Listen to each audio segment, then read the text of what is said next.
Let's clean some flounder, caught fresh in the Gulf of America. We'll start off with a good sharp knife.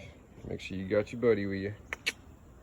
So the first thing I like to do is have your blade facing up and get it up underneath the skin here, right at the tail. You come right up the middle of the fish, cutting through the skin from the underside. And the reason I do it that way is if you go to sawing on it from the top, you're just going to dull your knife up and it ain't going to work as good. Got to keep that knife sharp. Now the next thing you're going to do, you're going to get this fillet and come down, cut through the meat if you hadn't already. Go to the side like this. Just keep doing that all the way up, laying that knife down as close to those bones as possible. And yeah, I know there's guys on the internet that would already been done with it by now, but I am not trying to win a race. I am trying to not waste this meat because it is sacred around here.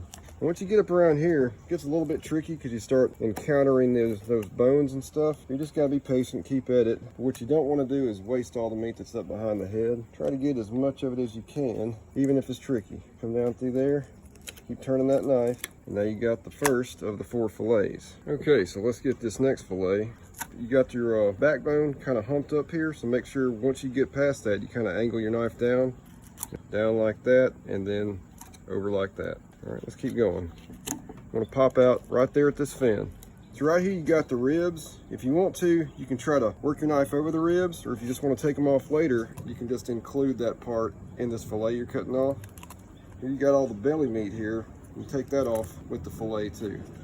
Now you got both your top side fillets off. Okay, before you flip it over, let's get this cheek meat off. You especially want to get this on the bigger ones, like this one. Poke your knife in here, keep it down next to those bones. Big fish always get that cheek meat, especially if it's something like this. Good tasting flounder. Do the best you can. Not gonna be a pro overnight. All right, so you got it right here. You can go ahead and work it loose. And the rest of it you can just pull off with your fingers, just like that. All right, let's flip it over. Get those next 2 fillets.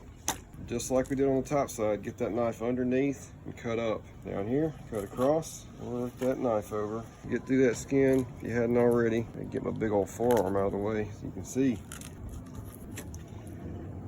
There you go. Let's get this last one off. Run that knife along. Sometimes these little fin bones want to come off with it. So no problem, you just cut down through it and keep them off. Last of all, let's get this cheek. That's right. Their eyes may be sitting on one side, but they got cheeks on both. Just like we did on the other. Once you get it peeled up, cut it loose right here, peel it off.